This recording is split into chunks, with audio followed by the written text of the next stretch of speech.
Bolli Héðinsson, fréttamaður, segir nú frá.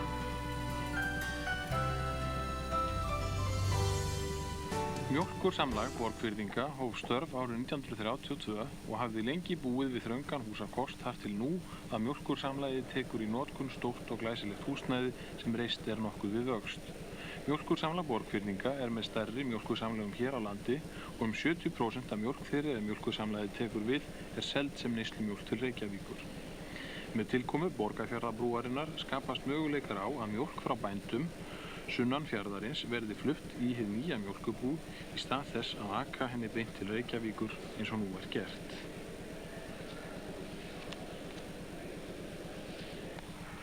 Til vígslu athafnarinnar í gær var boðið mjólkurframleiðendum af samlagsvæði Mjólkursamlags Borgfirðinga samtals 400 gestum.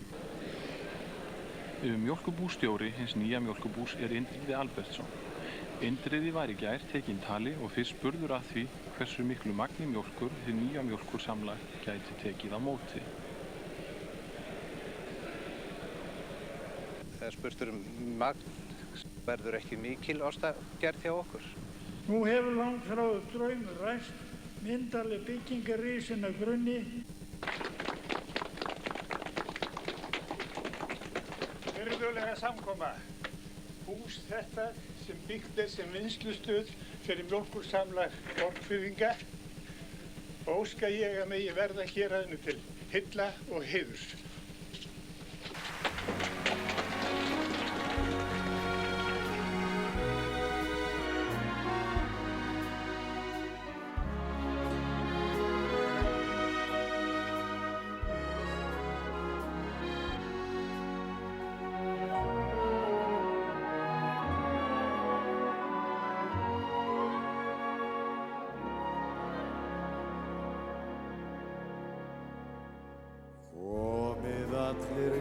Sveinar, komið sláið með hríð, meðan ég mynd kveðju kvæði Katarínu litlu sín.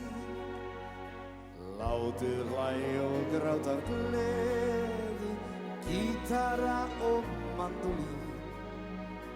Katarína, Katarína, Katarína stúlkan mín.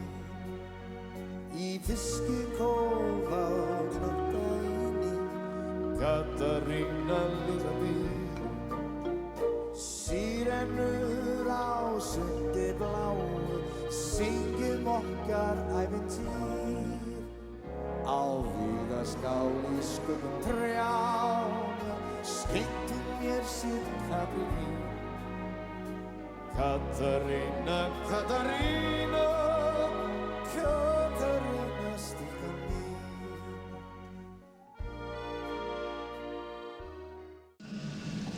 Við komum hér saman í dag til þess að fagna þeirri launulegu byggingu sem hér reist af grunni. Það Mjólkursamlag Borgfirðinga. Mjólkursamlag Borgfirðinga hefur búið við ófullkomna 100% ár skeið. Nú hefur hann frá draumur ræst, myndarleg byggingar risin af grunni og það von okkar allra að þessi bygging verði öllum hópum til blessunar og náð.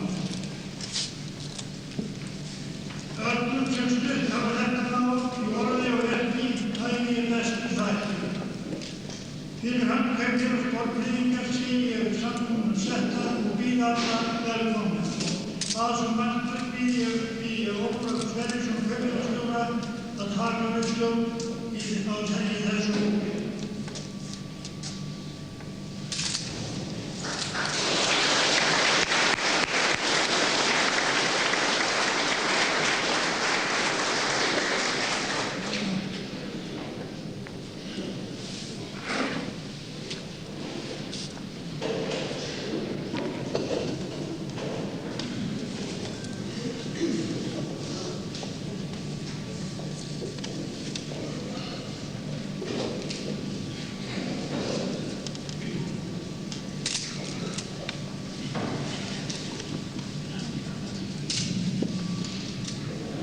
Hæstvirtur dómsmálaráðherra og alþingismenn, fyrirmenn í málefnum landbúnaðar og félagsmála,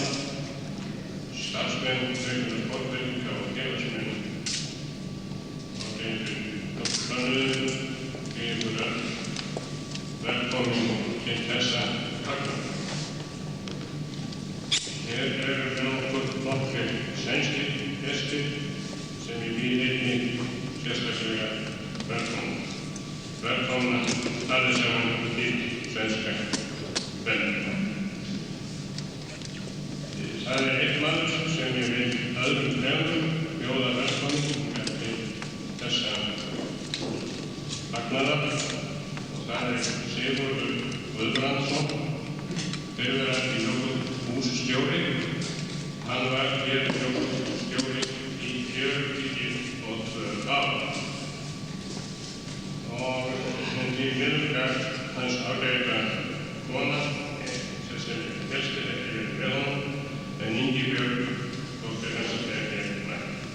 Þau hjartanlega. Ég gerði mig vonur það að annar mál, önnur hjón sem eiga okkur þátt í gengi kveiknum sporteringa gæti verið hér einnig með okkur. Það var Þórður Pálmarsson og Gerður Jónsdóttir en á síðustu stundu þá þekktist það ekki bjóða. Nú þið hafið vonandi góðir gestir fengið í hendurnar þennan tækni.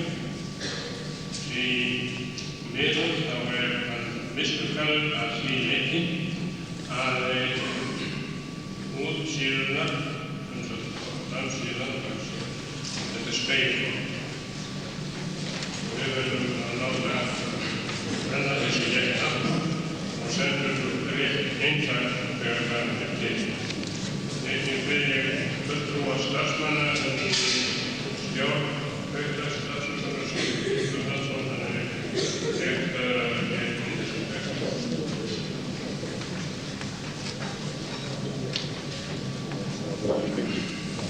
Nú ég mun hérna okkur steita þess að þá texta sem í orðsleitar laður á eftir var áþengur þessara hlutir. En áður að ég var að koma Jónsdóttir.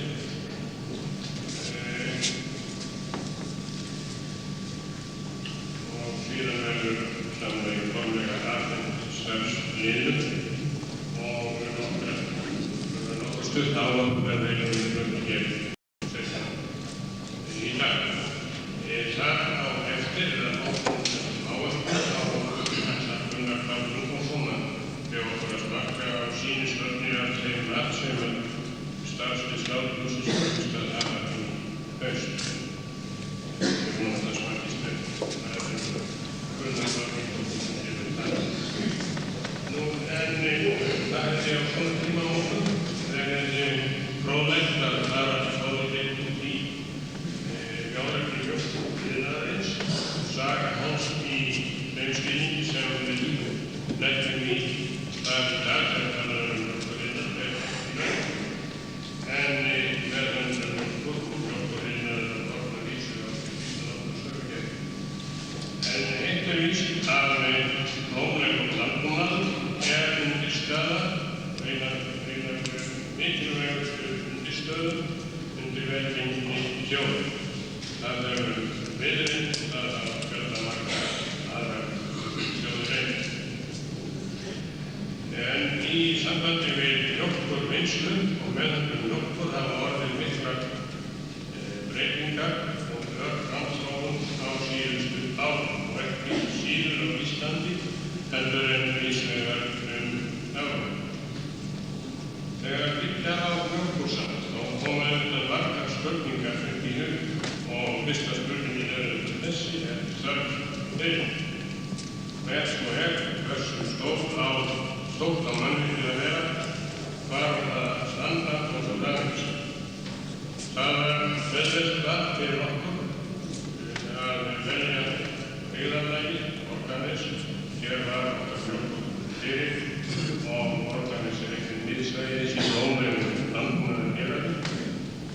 Og hér var þjálfað fólk í mjólkurtiðnaði. Og hér einnig ekki héðan eftir ekki til landa á aðalmarkaðssvæði, Reykjavíkursvæði.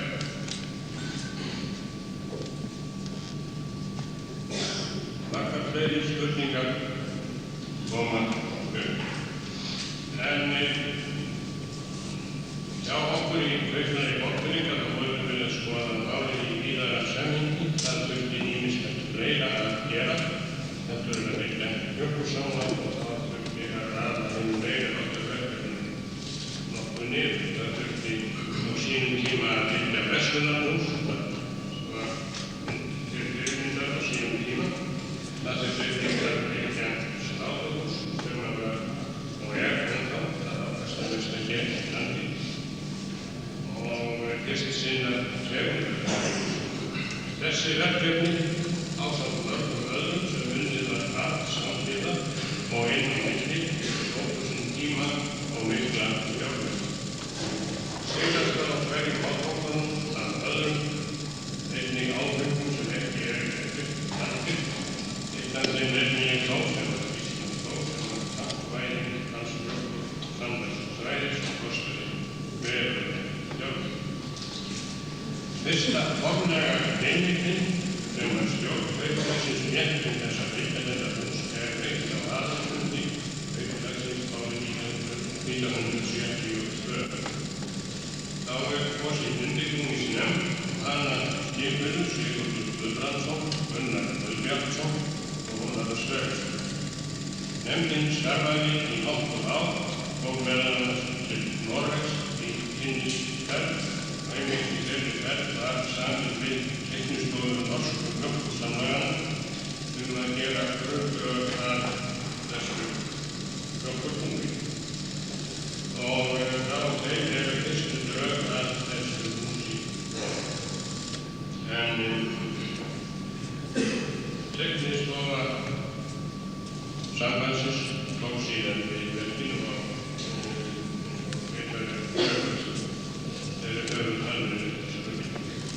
þessi undirbúningsnefnd hún hélt marga fundi fyrir innan þessum ýmsum aðilum og langt má til að við veikja undirbúningsstarfinn áfram. En sá hlutistarfinn miklu meiri, það eru margum heldur, það miklu meiri þessi tíma. Á þessum árum mest var unnið að undirbúningi þessum árum reyndist okkur mikið styrk að hafa formann Skeitarsafns Bænda, Gunnar Guðbrandsson og Nefnda, það í stjórn Kaupfélagsins og undirbúningsnefndinni. Það var ekki ónýtt að eiga góða vini á réttum stöðum.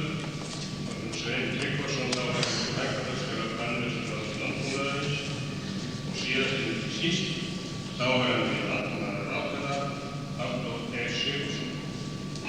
Hann átti einnig lengi sæti í stjórn Kaupfélags Borgfirðinga sem fundur. Þessum ágreitu heiðursmönnum þakka ég nú á þessum tímamótum góðan stuðning sem veittur var þegar mest á reiði.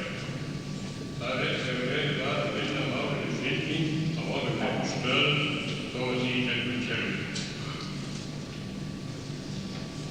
Þá vil ég einnig þakka gott samstarf við mjólkursamstarf, fyrrverandi og núverandi forstjóra Stefán Björnsson og Guðlaugur Björgvinsson og marga aðra fleiri starfsmenn mjólkursamstarfar nefnt í nefndinni.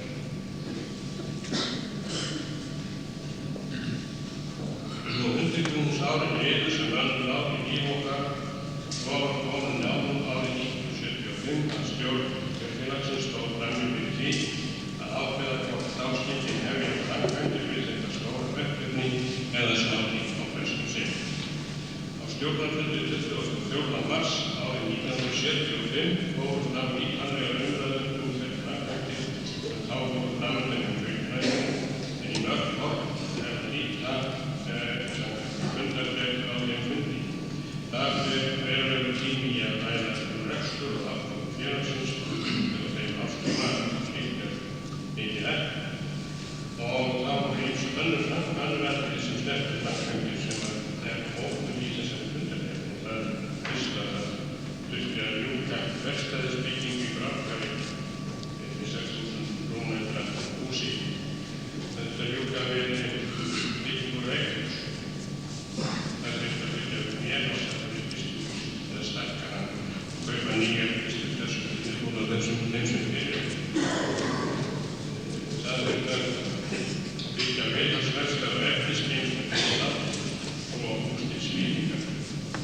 kaupa 3 flutningabíla og að síðustu var bótaðrættar og breytingar en 9.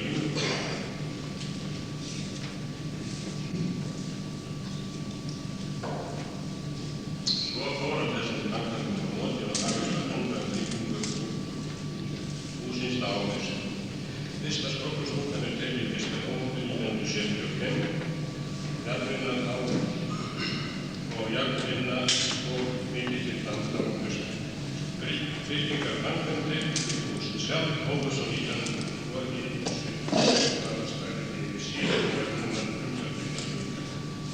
Byggingarsöguna vil ég ekki rekja þar sem minnast og mikið áhuga samvinnustarfi þessa héraðs.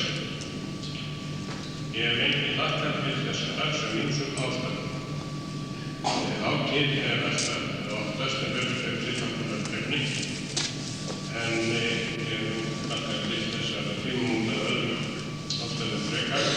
Fjárþörfin fyrir þessa byggingu hefur verið veruleg og fjárútveikun oft erfið. Samtímis í sem áttur að setja útvega fjármunir til annarra hluta svo að þjónustan drægist ekki saman að öðrum smiðum. En nú líður þetta svona smið og það er heimildir streymur baka og það er eins og ekki af því að það verður undirlega náður dagar og þá er þetta að nýta að vegi alveg til annað verkefna. Og það eru ýmsar breytur á lofti í sambandi við hjálp og iðnað, það er hjálp ári, það eru verið mikið samdráttur í hjálpframleiðslunni og hann þurfti að verða okkur en okkur finnst sumum að þá samdráttur þarf þurfti mikið hér á þessum svæði en öll graðar og vistist ekki af en það er þarf á því vegna verkefnisins. Nú við hljótum að sjá fram á vissa vexturs erfiðleikar við svona tímur og fjármagnskostnaður og það getur að verða mikið. En í sumar var og verður vandamál hjá hjálpariðnaðinum ég vona að þess að okkur svo þetta fylgjast það og við hugsaum þess með nokkrum byggingi að hvernig við hefðum hærðum út hér í borgarhverfi eða byggingarsamlegin hefði ekki verið ofið þegar að röndum og tegið svo í gegnum sumar. Vonandi er öllum ljóst nú á þessari stundu að bygging í sín okkur saman sem organism átti ekki verið að annan hverju. Þetta er starfsemi okkur saman sem sé hluti af stóri heimsbæri samsölum. Samstarf okkur samlaga innan hennar var steikt mjólkur vinnslu og söl mála mjólkur framleiðinni hér á sjóðarblöðu Vestaverðar svæði. Í því samstarfi felst samtrygging sem okkur mikils trygging. Í samstarfi mjólkursamsöluna og mjólkursamlögin innan hennar svo í samræði osta og smjössuruna verður verkefni valið fyrir þetta samstarf. Auðvitað einnig eftir framboði mjólkur og þarfum markaðsins hér heima annars það sem við segjum okkur aðeins. Ég vona að mjólkursamlög orðbygginga og þessi nýja hluti þess verður til eflingar vandast til landsins og þá sérstaklega þeim bændum sem við samlegin eiga beinist. Ég vona einnig að við höfum stíð stórt skref til vöndunar og að hér sé svo sannlega aðstæða til þess að framleiða fyrsta skoður svo fremi að ástand mjólkurinnar sé gott við núna. Mjólkurstjóra í einu vanda starfsliði mjólkursamlagsins, mjólkurfræðingum sem öðrum starfsmönnum treysti ég fullkomlega til þess að standa fyrir sínum mjög svo mikilvæga hlut. Mér er á þessari stundu sagt í huga til þeirra sem hér hafa allt hand á dómi. Ég vil þakka sveitarstjórn Borgarnesi fyrir ágæta nóg. Það er engi ástæða notalega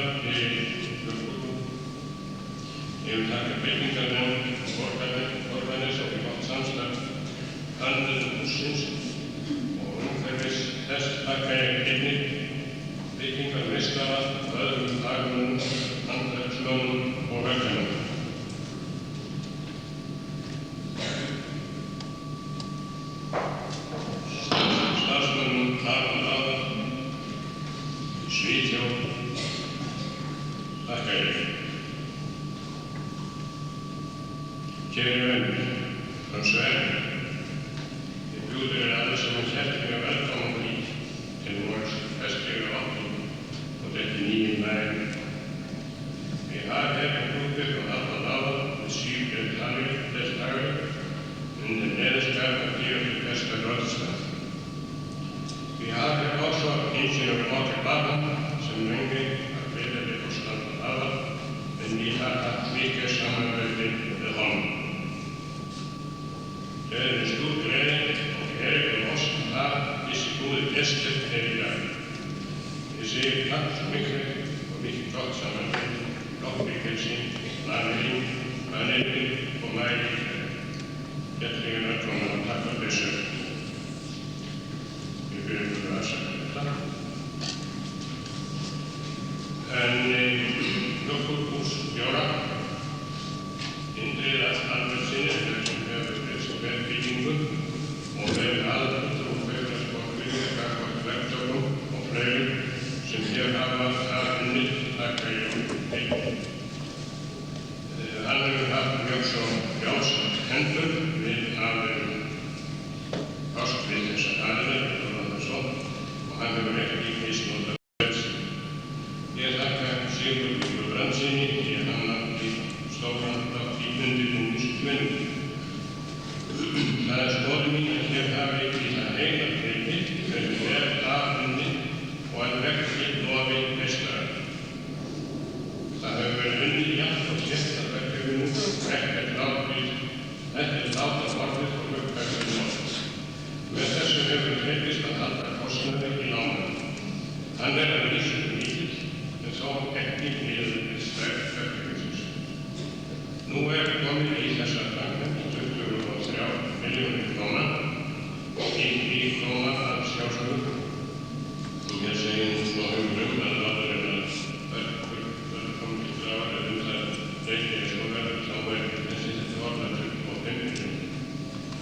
Uppfærslur sem er að vera samkvæmt skattalögum ekki með í þessu en þær voru 6,5 milljón árið 1979 og 80 og hverjar þær verða árið 1981 ekki en segjum ekki mér að við myndum horfa á 40 milljónir í bókhaldi okkar þegar við flóðum til á næstu ára. Fjármögnun hefur sjálfsagt ekki verið átakalaus. Mesti styrkurinn til þess að byggja þetta fjármögnun hefur komið frá verkefninu sjálfu eða félagsmönnum þess sem hafa í stórum stíl komandi fyrir fjármögnun sín. En það er ástæða til þess að taka breyfum og ég vil fyrst nefna Búnaðarbanka Íslands og Stofnframdeild Landbúnaðarins. Ég vil þakka Samvinnubanka Íslands fyrir aðalbankann í Reykjavík og útibúinu á Akranesi. Ég vil þakka Byggðasjóði og síðast en síst Sparisjóði Mýrasýslu. Allar þessar stofnanir hafa veitt okkur mikilvæg stuðning í borði landa og lengi eða skemmri tíma.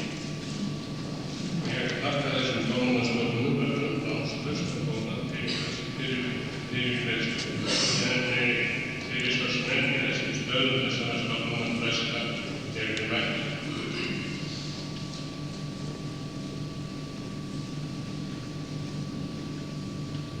Ég fer nú að stytta á nýtt en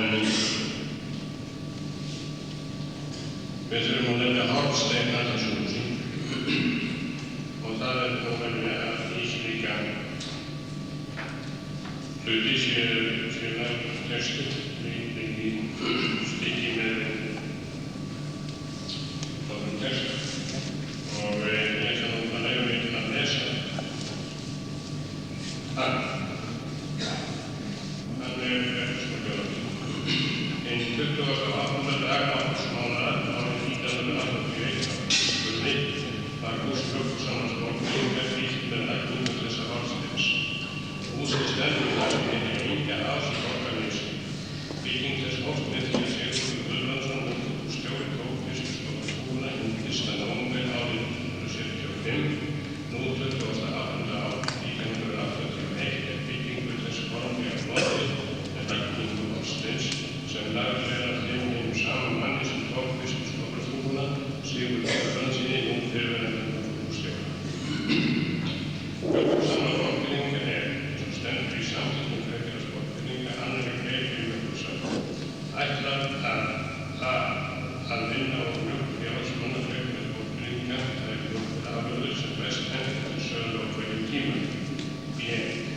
meðbeinum félagsmönnum meðferð mjólkur og að viðhafa sem mest öðru. Samkvæmt þessum meginmarkmiðum hefur mjólkursamlegið starfað frá stofnun þess til dagsins í dag og verður svo áfram kominn ár. Mjólkuriðnaður á sér langa sögu í Borgarfirði. Fyrir aldamótin 1900 hefðu nokkrir bændur í héraðinu gefið sér gaum að smjör og ostadeigstíðina verða almenna. Svipað leyti var stofnaður mjólkurskóli sem hafði lengsta aðsetur á Hvítárvöllum. Skólinn starfaði fram undir árið 1920 og ýtti verulega undir starfsemi rjómabúanna en starf þeirra merkilegur þáttur í sögu mjólkurvinnslu á Íslandi. Undanfari stofnunar mjólkursamlags Borgfirðinga var stofnun og starf reksla niðurstöðuhúsinu. Til þeim rekstri stóð Mjólkurfélagið Mjólk sem rak niðurstöðuhúsinu fyrst á Veiðarfirði, Borgarhreppi og síðan Borgarnesi. Árið 1931 keypti Borgfirðinga hús og vélar í allar og stofnaði Mjólkursamlags. Þar með verða þáttast í mjólkuriðnaðarmálum héraðsins. Kaupfélagið hófst þegar handa nýbyggingar við Skúlagötu í Borgarnesi og á aukningu og endurnýjun vélarkostnaðar. Mörgum sinnum hefur verið aukið í húsakost mjólkursamlagsins og nú hefur starfsemi löngum við þröngan kostnað. Nú árið 1981 þegar flutt var í nýja samlegið var húsakosturinn í gömlu byggingunum til Skúlagötu alls 1155 fermetrar. Meginhluti þess húsnæðis var orðinn mjög lélegur. Auk eigin húsnæðis hefur samlegið haft áhuga að leiguhúsnæði aðallega kæli og fiskgeymslu. Starfsemi Mjólkursamlags Borgfirðinga hófst 10. febrúar árið 1932 sem fyrsti innritunardagur mjólkur. Innlagt mjólkurmagn það ár var 273.836 kíló. Mjólkurmagn jókst jafnt og þétt og helst fram að þessu árið 1979 í tæplega 11 milljónir lítra. Framleiðslusvæðið nefnir 17 Brattahlaðið og annað Breiðavíkurhrepps að báðum meðferðum mjólkurinnflutningu árið 1980 voru 236. Vegna þess hversu Mjólkursamlag Borgfirðinga liggur nærri stærsta markaði landsins Reykjavík eru meginhluti mjólkurinnar verið seldur sem fiskmjólk eða tæplega 70 skyr, 140 tonn smjör, 38 tonn ostur, 194 tonn rjóma, 60 lítrar ísaföru, 209 lítrar og undarverðan. Fyrir löngu sáum menn að byggja yfir rekstur Mjólkursamlagsins á nýjum og yngri stað heldur en það hafði við Skúlagötu. Að landlega atburðum árið var samlegið valinn staður á Reykjavík í Borgarnesi. Sveitarstjórn Borgarneshrepps útvistaði á fundi 26. september árið 1973 Kaupfélagi Borgfirðinga þar mót fyrir Mjólkursamlag. Landið er 23.624 fermetrar og hentar með fyrir þau mannvirki sem þar hafa nú verið reist. Hinn 5. september árið 1975 er í stjórn Kaupfélagsins lagðar fram lokateikningar fyrir stjórn. Þar voru teikningarnar samþykktar ákveðin að leggja þær til byggingarnefnd Borgarneshrepps en verður að hefja undirbúningsnám og framkvæmdir hvað þegar fyrstu. Byggingarnefnd samþykkti byggingarfundi 18. september 1975 athugasemdalaust laugardaginn 1. nóvember 1975 og svo framkvæmdir hafnar svo sem við segjum. Grafið var fyrir 1000 tán fyrstu að hafstandar byggingu þess voru 1976 og segja má að síðan hefur verið inn og skiptið að þessu borgarverðingu.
teiknaði Sveinsdóttir landslæknir. Byggingarmeistari af aðalverktaki hefur frá upphafi verið Þorsteinn Theódórsson byggingarmeistari. Raflagnir annars rafmagnsmeistari Bergþór Borgbyggingarmeistari Hallur Björnsson. Múrverk önnuðist Reynir Guðmundsson og Halldór Jónsson múrarameistara og Alningur Axel Þórarinsson málararmeistari, pípulagnir Guðjón Þórðarsson pípulagnirmeistari og byggsmíði Magnúsar Tómassonar borgarmeistari. Borgarverk Háfi Borgarnes hefur síðan að jafninu en fráfámsvinnu lóðar annars þörfur fjartar sem verður tímaður.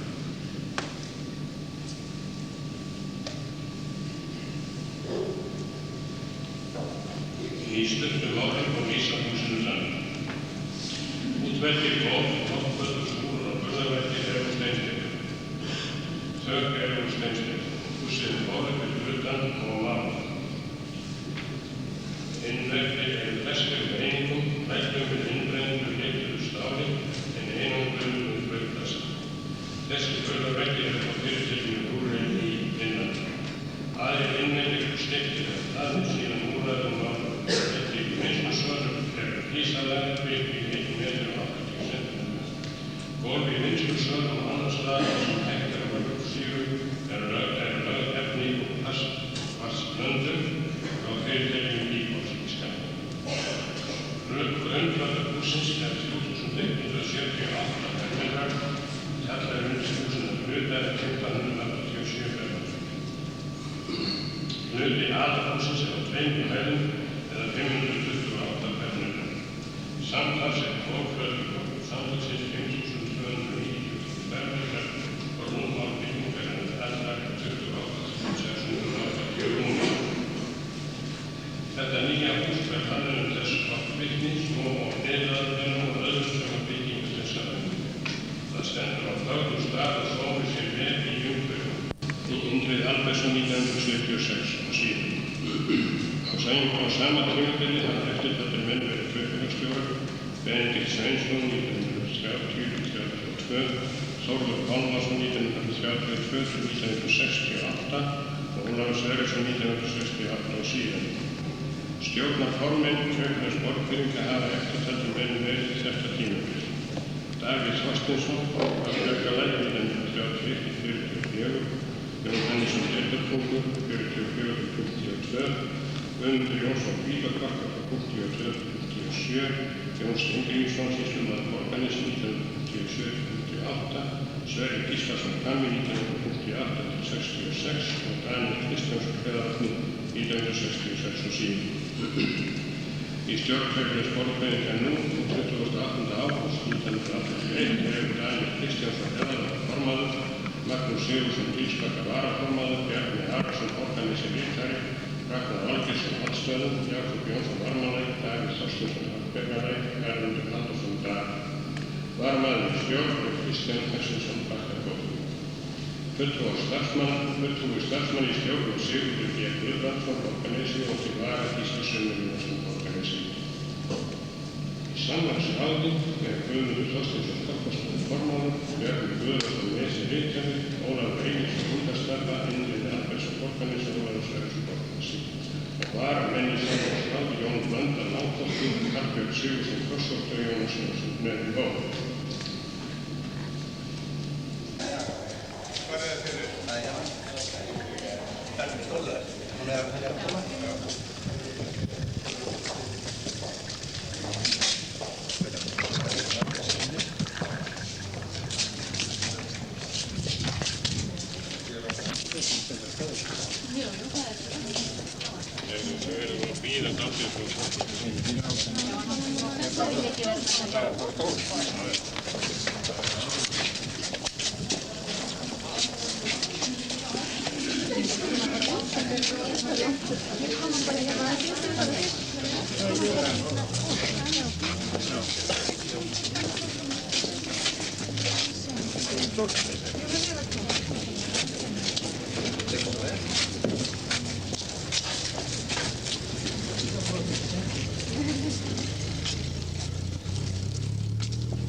bíða aðeins. Fólk að koma.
Óska ég að megi verða að gera henni til hyllar og heiðurs.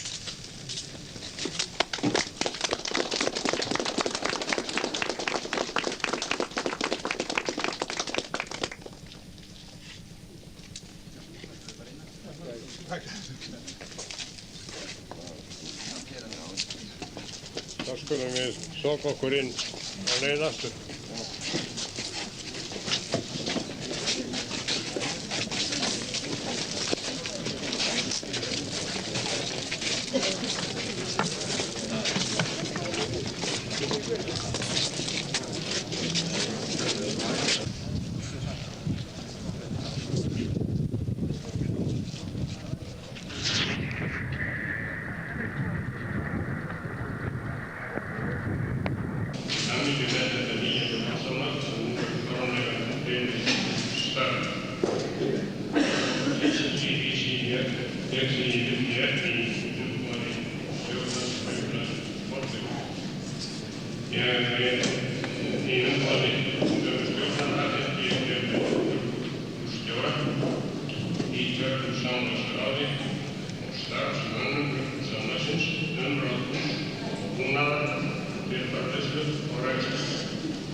Dagur fyrir mig persónulega, þannig að þú verður að séð fyrir endan á þessum allt frá því að við störfum hér sem mjólkurstjóri 1. janúar 1976 eða í upphafi framkvæmda hafa það staðið sterkur skiptir. Þetta hefur verið spennandi og skemmtilegt verkefni og hafa margir menn komið þar um bæði viðurkenndi uppbyggingu og skipulag og þá ekki síður framkvæmdina sjálfa. Bygging mjólkursamlags frá grunni og skipulagning þess mikið og vandasamt verk og engin skyldi láta sér þetta í hug að hér, frekar heldur við aðrar stórframkvæmdir, hefði ekki mátt gera betur heldur en raun var það, bæði í húsaskipan og skipulagningu véla og búnaðar.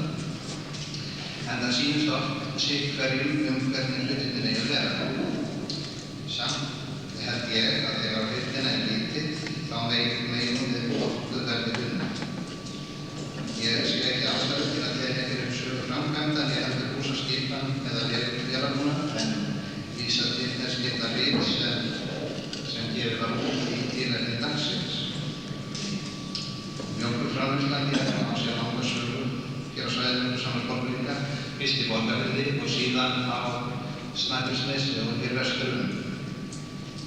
Fyrstu árin var framleiðslan ekki mikil en hefur aukist ár frá ári og hún hefur aukist nokkur 100.000 lítrum á ári í tæplega 11 milljónir lítra á þeim tíma sem samlagið var á gamla staðnum og var orðið erfitt að aðtaka sig þar bæði út af miklu mjólkurmagni og ekki síður vegna hinna miklu aukningar í dreifingu mjólkurvara.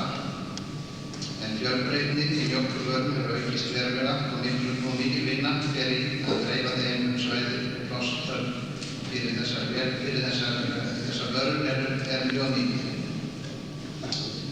Nú þegar við erum komin hér í þetta nýja hús þá breytist öll aðstaða finnst betra en minnkandi mjólkurmagn vegna þeirra ráðstafana sem við þekkjum öll.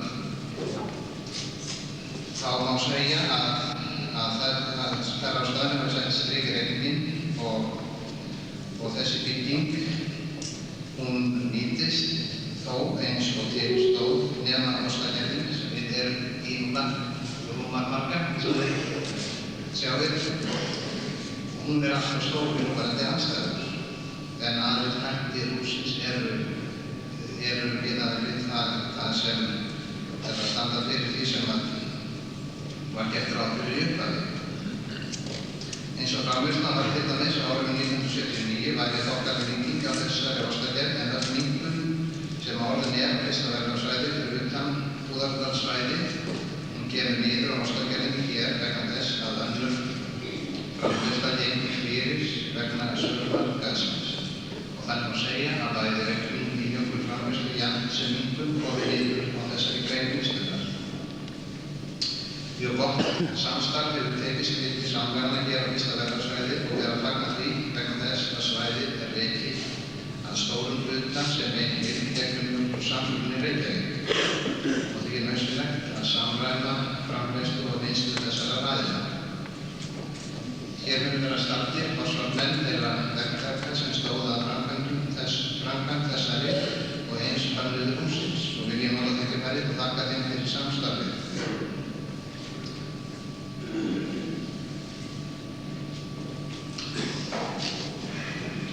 Það væri frestandi að segja að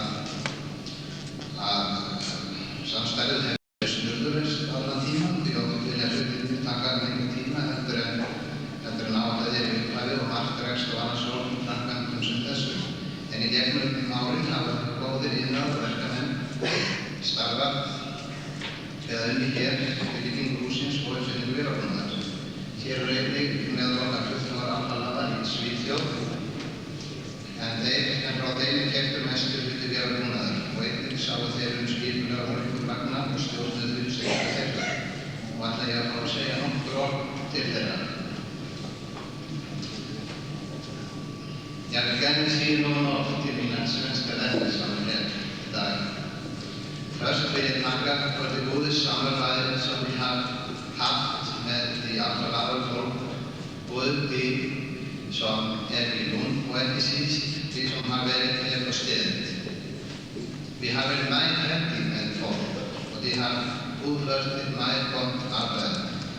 de har haft stor interesse for den oppgaven, og hvis Alfa Laval har folk som disse på alle plasser, så det ingen fare i den store konkurransen som på denne markedet. I de sidste måneder har det været en stor ændring i den personale, som har haft med mejeriet at gøre. De 3 mænd, som har haft den største del af forhandlingerne, det vil sige Åke Barham fra Alfa Laval, Sigtryggur Bragason og Arnór Valgeirsson, draftaverðum, de har gått af sine stillinger, og 9 mænd har taget deres post. Jeg vil takke de 3 for et godt samarbejde, og jeg håber, at det bliver lige så godt med de 9 mænd. Já, einnig vil ég nota tækifærið þar sem hér nú samankomið svo stór fólk sem starfar að mörgum málum, þar að segja fólk sem vinnur störfin á öllum stigum framleiðslunnar, bændur, starfsmenn Mjólkursambandsins, bílstjórar, söluaðilar og fleiri. Þá vil ég aðeins nefna þær umræður sem hafa orðið gæfum á þessu sumri. Þessar umræður hafa verið nokkuð háværar og mörg víðurfall orð verið sögð. Og við sögðum hluti eins og sóðaskap, andvarleysi störfum, lögbrot og fleira og þeirra. Þetta miður skemmtilegt fyrir þann matvælaiðnað sem hefur allan möguleika á og hefur verið talinn einn örgasti matvælaiðnaður í landinu og hefur á skipað mörg velfæru fólki. Sem betur ekki allt sem okkur hefur verið sagt rétt, en því miður hefur nokkur hluti þessar ásakana við rökkastyðjast og vilja engan undan skilja við því efni, hvorki framleiðendur né aðra sem hlut eiga máli. Ég ætla ekki að tíunda þessu mál neitt hér frekar en nota tækifærið og skora á okkur öll að halda vörn okkar í störfum því að nógir eru erfiðleikar í íslenskum landbúnaði og við stefnum við hluti sem þessa. Að lokum vil ég segja að þá ýmsum hafi óboðið umfang þeirra framkvæmda sem hér hefur verið gerð. Það var það von mín trú að rétt hafi verið að stefna eins hátt og gert var, þó svo að nú tíma hafi mjólkurframleiðslan minnkað mikið og þar á leiðandi þau verkefni sem stöðin var hættað. Ég vona að Mjólkursamlag Borgfirðinga eigi eftir að starfa og blómgast í þessu nýja húsi komin ár til heilla öllum sem hlut eiga máli, framleiðendum, starfsmönnum þeirra, héraðan öllu og síðast en ekki síst samstarfsaðilum okkar hér á Íslandsvæðinu sem taka sinn þátt í uppbyggingu þessari. Takk fyrir.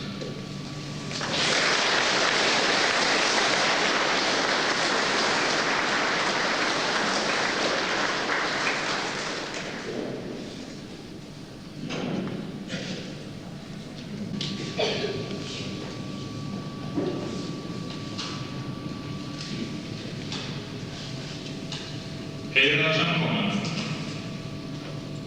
Við erum í dag vottar mikils atburðar þegar við tökum þátt í því að nýja nýtt húsnæði Mjólkursamlag Borgfirðinga og taka það formlega í notkun ásamt með tólum þeim sem hér eru innan borgs. Það mikil breyting sem á sér stað fyrir landbúnað í héraðinu og íslenskan landbúnað yfirleitt þegar einn mesta og óhrjálegasta mjólkursamlagi landsins lokað og í staðinn tekið í notkun hið fullkomnasta og glæsilegasta. Það einnig merkilegur atburður fyrir eitt sveitarfélag eins og Borgarnes þegar innan þess tekið í notkun nýr og glæsilegur vinnustað. Þá þetta einn veginn merkur áfangi þeim sem unnið hafa að undirbúningi þessu verks, hönnun þess, skipulagningu og fjármögnun og þeir iðnaðar og tæknimenn sem hafa unnið hér að þessu byggingu sjá brátt fyrir endan á ágætu starfi geta litið tilbaka glaðir með vel unnið verk. Án þess að draga nokkuð í efa mikilvægi þessa atburðar fyrir þá aðila sem ég hef nú upptalið, þá mér samt efst í huga á þessari stundu hlutskipti okkar starfsmanna Mjólkursamlagsins og þær breytingar sem þetta boðar fyrir okkur að hafa eignast nýjan vinnustað þar sem við munum ókomna framtíð eyða starfsdegi okkar. Það gamall draumur starfsmanna Mjólkursamlagsins sem við sjáum nú rætast hér í dag.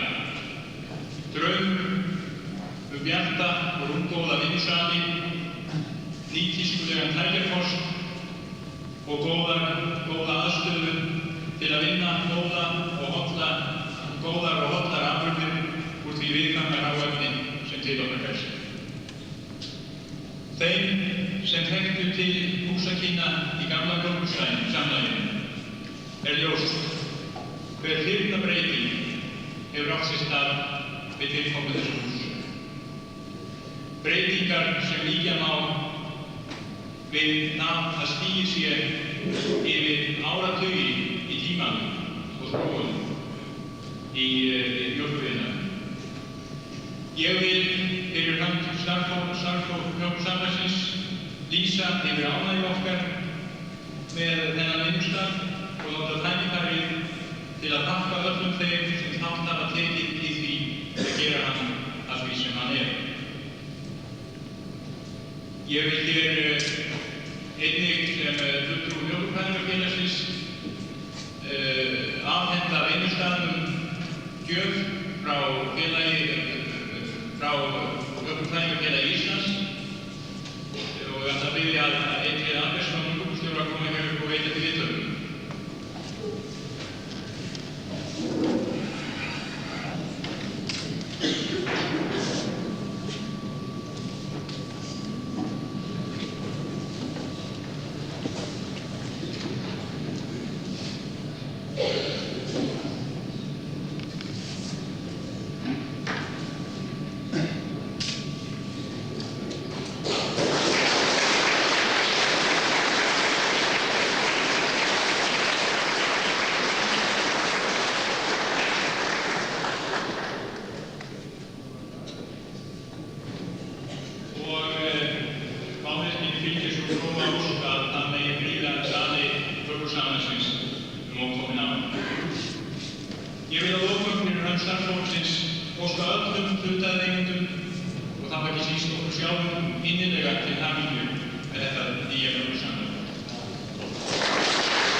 Ágætu gestir og kæru félagar í Kaupfélagi Borgarinnar. Ég er nú að byrja á því að fá mér aðeins vatn til þess að mýkja ragnandinn og að við höfum verið viðeigandi að hafa eitthvað mjólk að þá láta þetta gott til takk, kannski fáum við þetta seinna.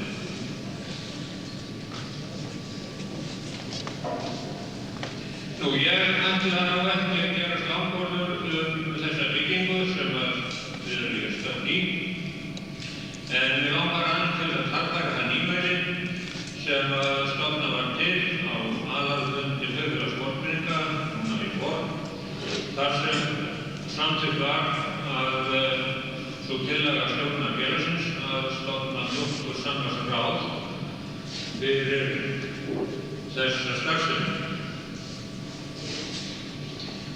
Ég vil leggja hann skilning í þessa samþykkt að þarna sé að leggja áherslu á að mjólkurframleiðsla og mjólkurvinnsla og dreifing mjólkur að verulegu leyti hjá okkur á félagslegum grundvelli og alltaf til bóta að fá sem flesta félagsmenn til þess að taka þátt í starfi og fylgjast með stjórnunar málefnum á þessu sviði. Svo segir í samþykkt fundarins að Mjólkursamvinnráð skuli vera stjórn félagsins til ráðuneytis málefni sambandsins, en frekari skilgreiningar af hlutverki Mjólkursamvinnráðs eru ekki til enn sem komið er. Mér hins vegar ekki völdum á því og ég vil nota þetta tækifæri til þess að koma því á framfæri að ég tel að sambandsráð eigi einnig og kannski ekki síður að vera tengiliður milli mjólkurframleiðenda, félagsstjórnar og svo starfsmanna sambandsins. Eins konar farvegur fyrir samstarf og samskipti þessara þriggja aðila sem ég tel vera alveg nauðsynleg til þess að ná árangri í framleiðslu þeirra vandmeðförnu vörum sem að ýsumatur óneitanlega er. Og það með framleiðslu hans frá annarra matvæla og kannski ekki síður að ef út af bregður með andvirkni og samviskusemi á einhverju stigi framleiðslu eða vinnslu þá segir það fljótt til sín í gæðum vörunum.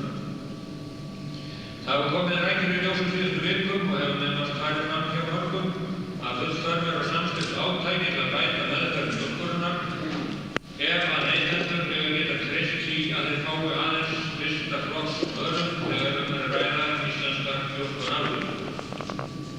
Á því tel ég ekki leika nokkuð vafa að það er hægt að ná þessu marki, en til þess þurfa allir að leggjast á sömu sveif. Allt frá bóndanum til búðarmannsins. En því aðeins að framleiðslu okkar verðskuldi slíkt traust neytenda getum við vænst þess að hlutdeild mjólkurmats í fæðuvali þjóðarinnar en að hlutdeild mjólkurmats í þjóðarinnar aukist en á þeim grunni verðum að reisa vonir okkar farsæla strafrækslu þessa mjólkursamlags. Hér er því mikið í húfi og það er einlæg von mín að hinu nýkjörna Mjólkursamvinnráði auðnist að hafa nokkur áhrif á prófum mála í þá átt. Verði það þá er betur af staðarinn en heima setið. Þetta mikla hús sem er rísið hér upp og við erum að óska sjálfum okkur til hamingju með í dag. Það stendur á traustum berggrunni hér í Engjaholtnum. Ég ætla ekki að eyða mikið meiri tíma af þessari dagskrá, en ég vil láta þá ósk verða niðurlagsorð að sá grunnur sem að starfsemi þessu samlags kemur til með að standa eða falla með. Það er að segja farsælt samstarf bænda, bílstjóra og starfsfólk Mjólkursambandsins að vandaðri framleiðslu að sá grunnur starfseminnar muni reynast eins traustur og sá grunnur sem að þetta hús stendur á. Takk ykkur fyrir.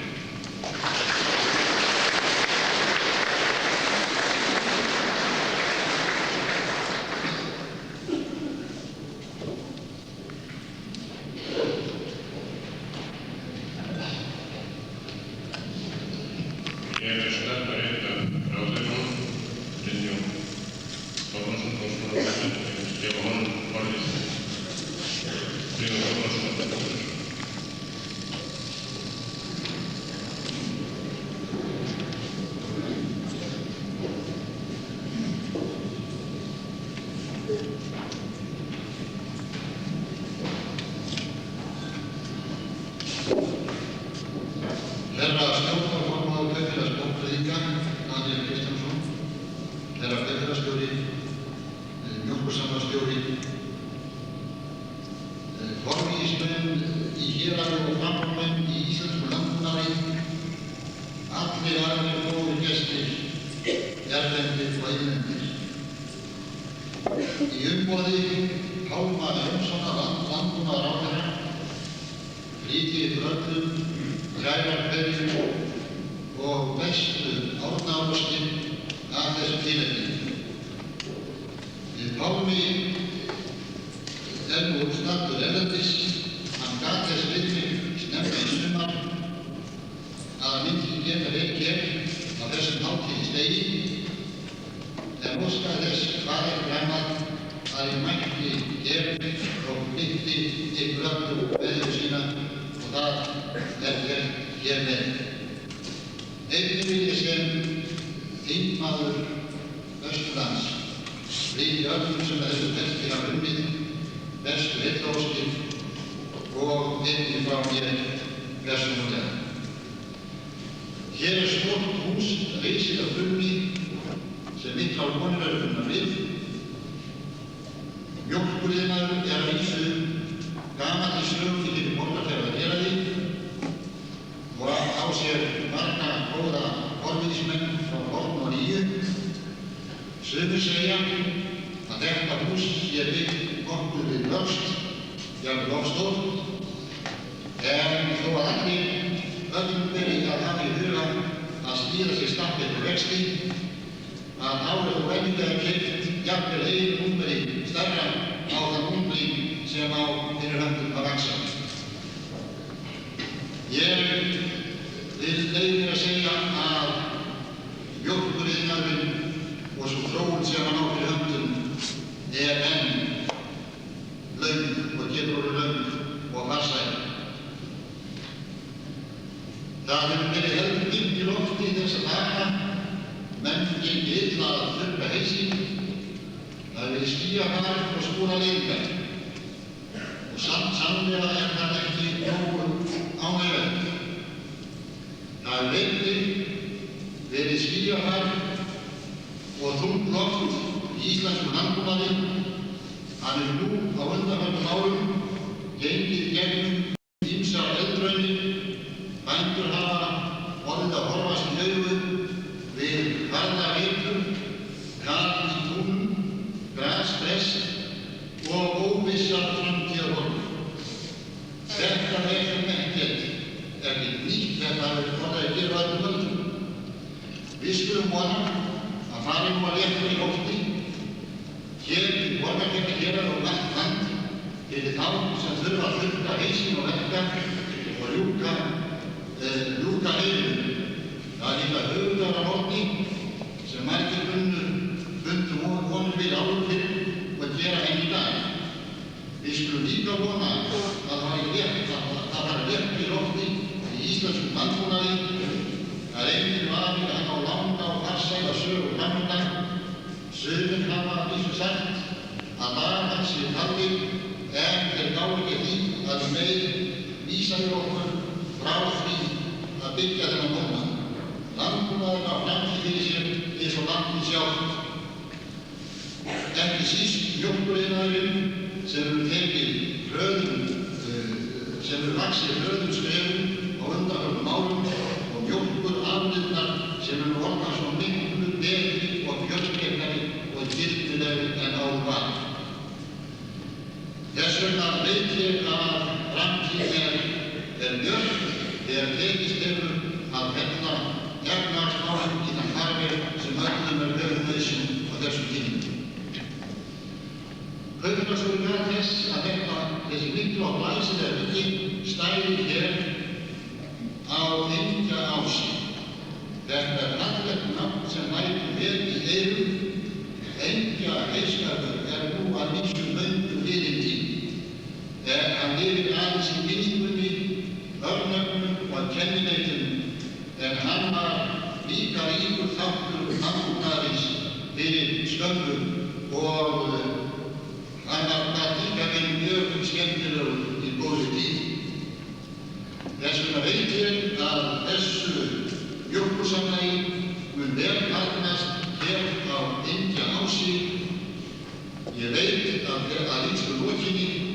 mun starfsfólkið og framkvæmdastjórinn taka til óspilltra mála að vinna í þágu framleiðenda og neytenda og í þágu þessa héraðs og atvinnu vera á Vesturlandi. Ég veit að þetta mjólkursamlag mun eiga góða samvinnu við nágranna sín á þessu sviði, alla þá sem að þessum málum vinna hér á fyrsta verðarsvæði. Ég endurtek hamingjóskir mínar til þeim allra að þessu tilefni og opni fyrir allra.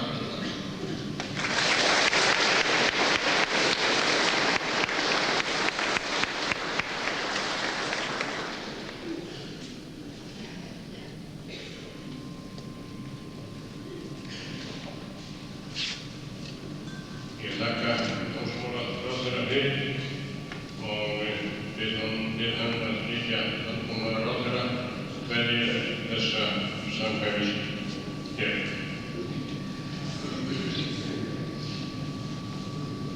Það er borist í sniði.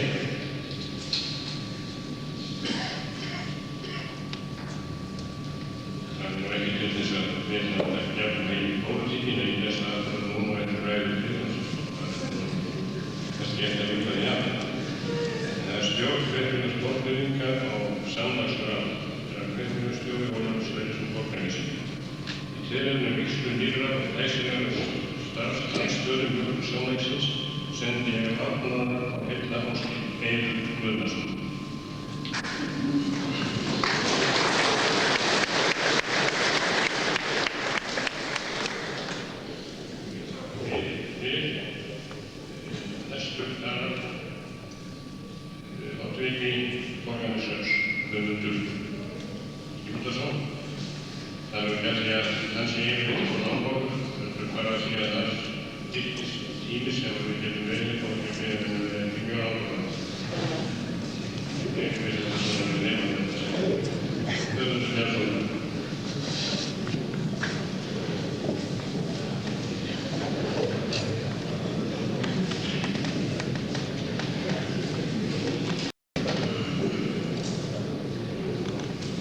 Ágætu samkomugestir,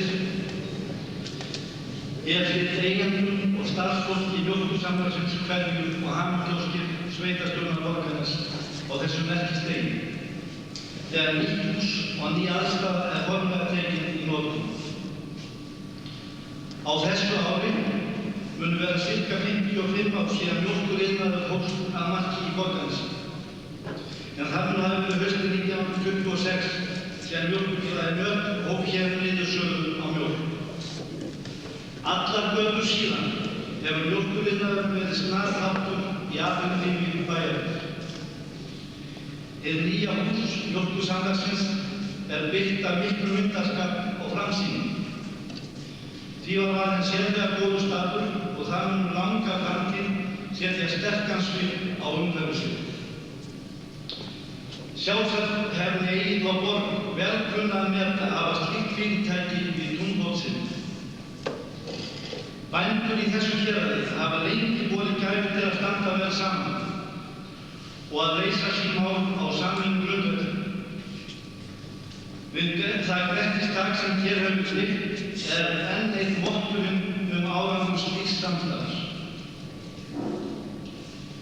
Undanfarin ár, sömu árin og bygging þessa húss hefur staðið yfir. Það var verið bændum að sumri við erfið. Ótrúnni stjórnmálamenn og einstaka æsingamenn við fjölmiðla hafa kynnt undir áróðri gegn bændum og landbúnaði. Þetta virðist hafa verið gert með þessum augum að skapa tortryggni og togstreitur milli þéttbýlis og dreifbýlis.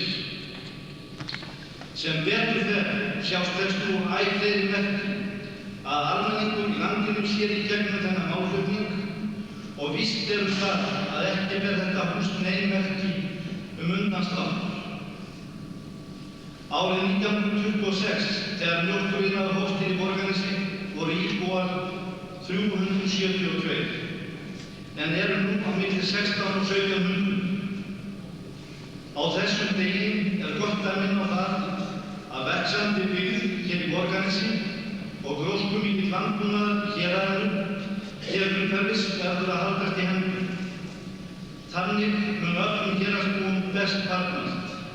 Ég endurtek árnaðaróskir mínar, megi heill og hamingja fylgja mjólkursamlagi Borgfirðinga alla framtíð.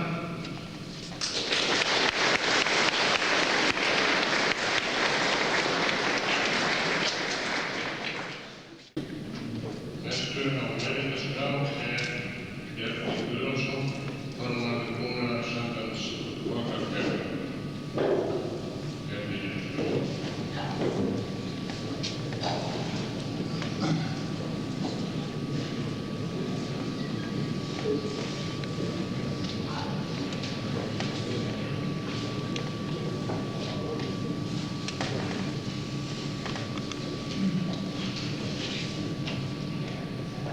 Háttvirta samkoma,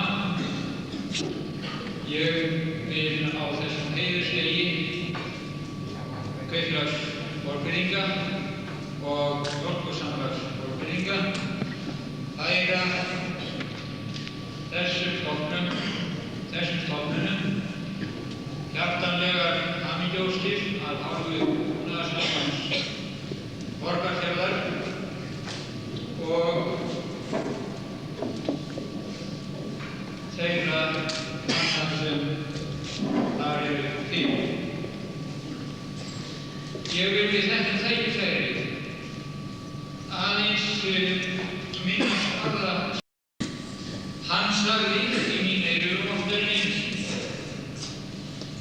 að framkvæmdir sem horfðu til framfara í héraði þyrftu að vera stórar í sniðum og að gera til frambúðar. Og ekki mætti láta minni mál trufla stór framkvæmdir þótt það væri. Og einnig vil ég minnast og gera að mínum orðum við þetta tækifæri orðan Ágúst Þorvaldssonar, þeirra völdnefndu sunnlendinga sem hér meðal okkar í dag. Hann sagði að félagslegar framkvæmdir sem unnar hefðu verið á Íslandi á erfiðum tímum af stóru að þær hefðu ævinlega orðið Íslendingum til blessunar og það er mín trú að svo verði nú með þá framkvæmd sem við höfum orðið vitni að í sambandi við þetta myndarlega mjólkursamlagsbyggingu sem við erum stödd í dag. Nú er það hlutverk okkar endan á þessu samlagsverði að sýkja okkar jarðir á þann veg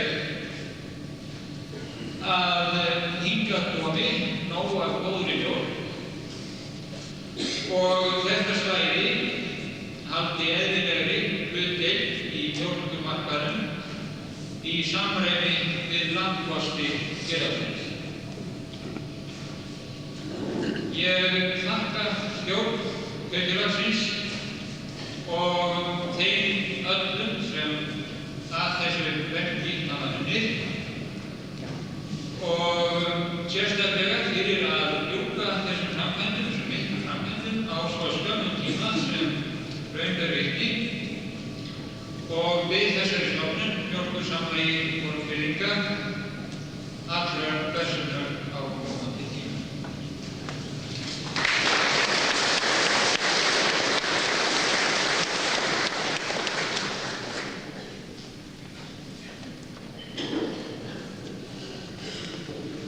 Ég þakka Búnaðarsambandsins og sömuleiðis Kaupfélagi næstu orðin í gerðinni sjálf góðar og skýr. En hér er hjá okkur einn af framkvæmdastjórum aðalaga sem byrjar okkur með þærfinu sínu Gösta Fröndastad Östbúna.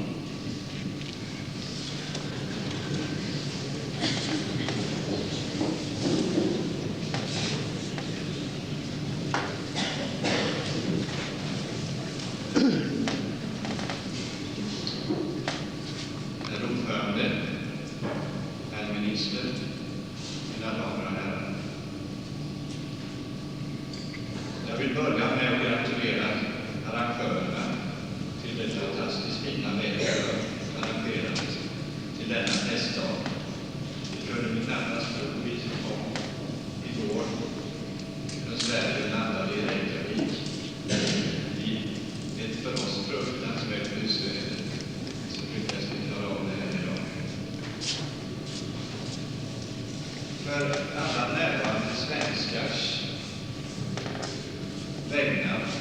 vill jag också framföra ett tack för att ni har hissat den svenska flaggan för oss. Och tackar vi för.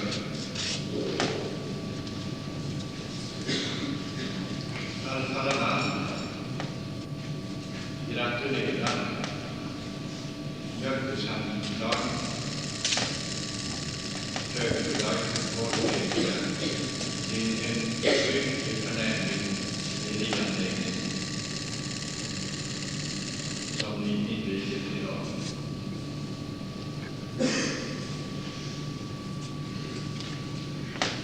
Vi finns mitt i anläggningen idag. Därför finns ingen anledning för mig att försöka beskriva det mer i detalj. Men jag måste peka på några saker som slår en när man kommer in i denna anläggning. Första är den fina arbetsmiljö som vi har lyckats skapa här. Man behöver då inte bara jämföra med den gamla anläggningen som vi nu lämnar och går in i den här nya fina. Jag vill påstå att miljömässigt kan den anläggningen jämföras med de bästa i världen. En annan punkt värd att titta särskilt på är dimensioneringen av anläggningen. Vi har valt, lyckats åstadkomma en kostym som sitter alldeles perfekt. Mycket väl proportionerat rakt igenom. Trots det har det en flexibilitet som gör anläggningen till ett fint redskap för framtiden. Ni har alla möjligheter att möta de ändrade krav som säkert kommer på marknaden. Det är många som har deltagit i ett sånt här projekt. Många parter från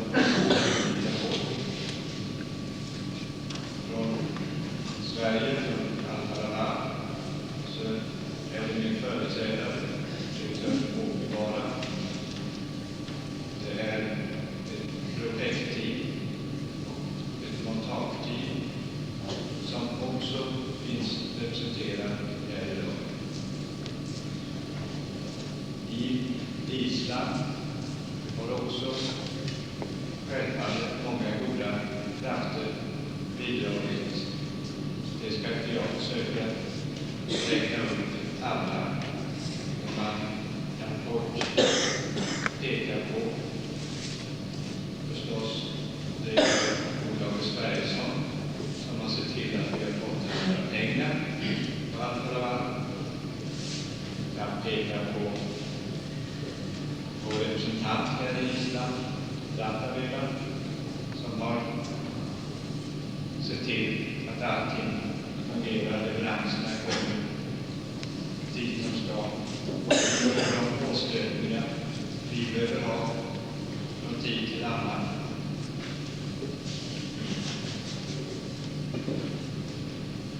Ja, man kan också peka på alla de människor här i Borgarnäs som har ställt upp och jobbat hårt för att åstadkomma ett så här fint resultat. Jag ska inte försöka gå djupare i den beskrivningen, för det har andra gjort redan. Men det finns två personer som jag särskilt vill nämna idag. Om tillåter det ordförande så är det särskilt ifrån med Al-Falaman. Jag ser det särskilt två personer som vi har haft mycket samarbete med. Som har varit mycket kunniga personer, mycket entusiastiska personer och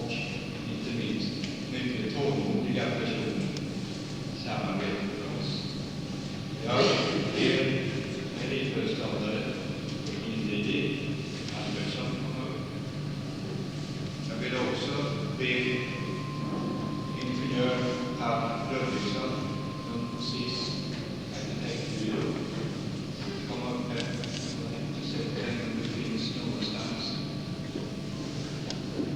Här tror jag.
Af því eru 7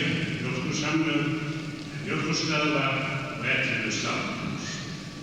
Framkvæmdir hjá bændum í landinu hafa verið í samræmi við þetta. Nú kann einhver að segja að hér hafi verið fullmikið aðgerðir og menn hafa fyrst eftir fram eða meira þjálfari fyrir. En það nú svo að ef menn gera það ekki, þá verða alltaf skammsýnir. Og ég sannfærður það að svo mun verða í þessu og þó að menn hafi sýnst að við sitt í álinn landbúnaðinum í núna skeið, þá það ekki meira eftir stórrigning í gær og bjart veður í dag. Ég vil við þetta tækifæri minna á það að þetta í 3. sinn sem að við hjónir erum viðstödd þegar Kaupfélag Borgfirðinga í taki notkun stóra nýja bragga. Fyrst var það Vesturlandahúsið. Ég minnist þess að þá töluðu menn það eitt að þetta væri allt og stór og það langt á það Kaupfélagi fylgt á þessu hús aðra. Þegar ég kom í það nú fyrir nokkrum dögum, þá var það næstum því að það væri hægt að segja söguna sem Bjarni Áskarði sagði að það sagði hver og öðrum. Svo þröngt væri vorið. Ég minnist þess líka þegar sláturhús Kaupfélags Borgfirðinga var byggt. Þá þótti það fyrir mikið og hvernig í ósköpunum átti að nýta þetta hús. Það búið að byggja mikið við og ekki of. Ég því sannfærður það að það hús sem að þeir eru að taka í notkun nú hér á þessu félagsvæði, það mun reynast eins og aðrar ykkar byggingar ekki of stórt. Framtíðin þurfa á því að halda vegna okkar góða héraðs vegna þessi manndóm sem í þessu héraði ríkir. Það mín hamingjósk til ykkar að þið megið njóta þessara mjólkurstöðvar með sömu giftu og þið njótu þeirra sem að nú að hægt störfum. Sigurðinn sem fylgdi Sigurður Guðbrandsson á hans starfsstofum þar einnig fylgja nú. Þess vegna treysti ég því að gifta vildi Borgfirðingum í verki á hvaða vettvangi sem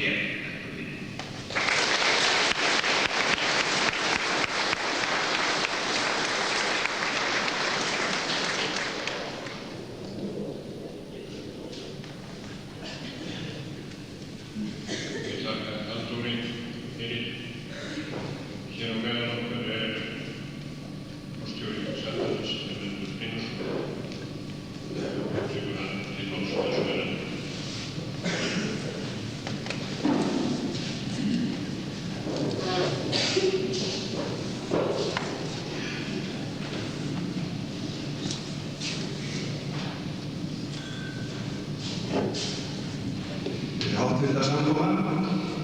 Ég kem nú hingað í ræðustólinn sem fulltrúi í stjórn Osta og Smjörssögunnar til þess fyrir hans stjórnar Osta og Smjörssögunnar að bera fram innilegar hamingjóskir til Kaupfélags Borgfirðinga og Mjólkursamlags Borgfirðinga og til allra framleiðandanna sem að standa að baki þessara vinnslustöðvar að bera fram innilega hamingjóskir í sambandi við þetta verkilega átak sem að við erum hér að vígja í dag.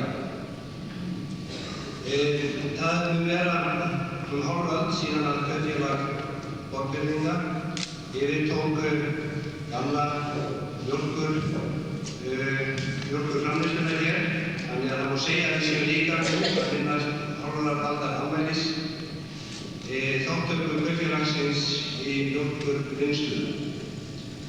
Það hefur komið hér fram að hér áður þá gerðist hér mikið framtak í sambandi við sláturhús Kaupfélagsins og við langar að leggja áherslu á það að þegar þetta sláturhús var byggt þá var ástandið þannig að við þurftum að sjálfsögðu að flytja út sauðfjárafurðir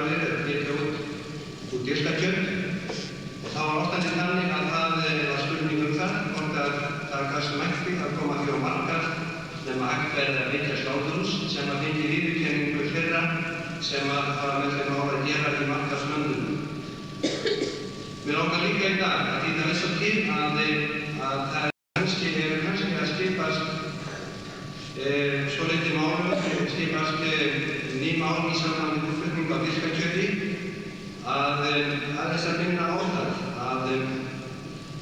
að Bandaríkin sem að einu sinni var hátt til með dýrka kjött setti mjög strangar reglur og nú kann svo að fara að við verðum að fara að flytja þangað kjött á Íslandi þar sem að við hættir á því að Noregs markaðurinn kunni að dragast mjög saman.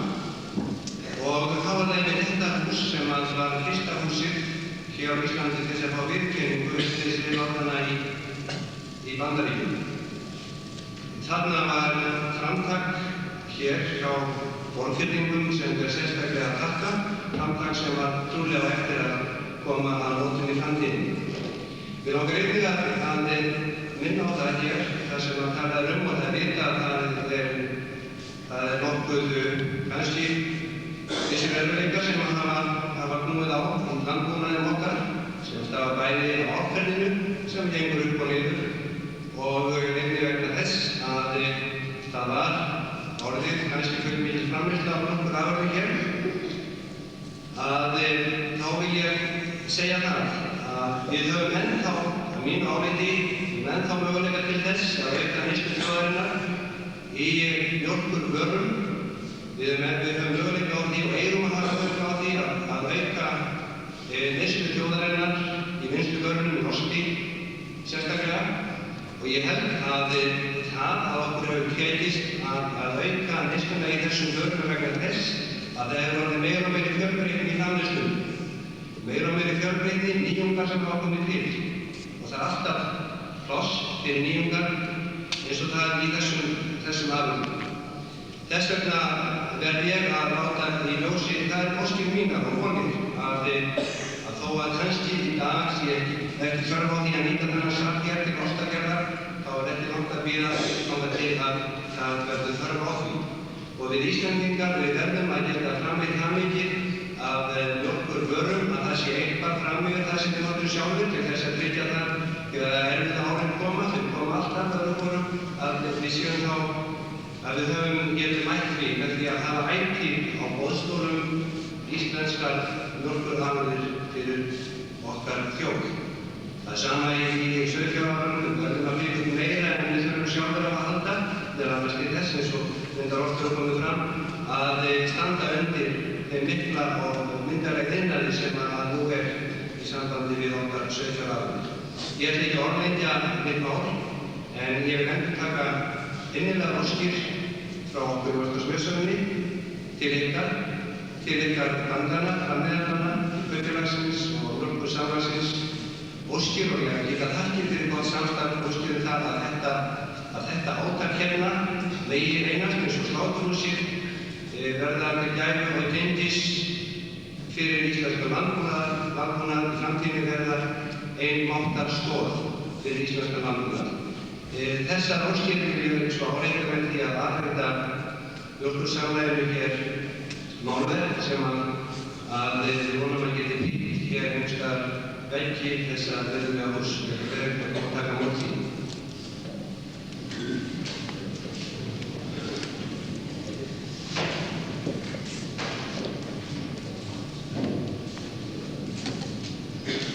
Þetta er málverk, þetta er Kára Eiríksson, það er grænt litur í mikill og við hann vinna á grósku í héraði, grósku þessa hér eftir framtíð.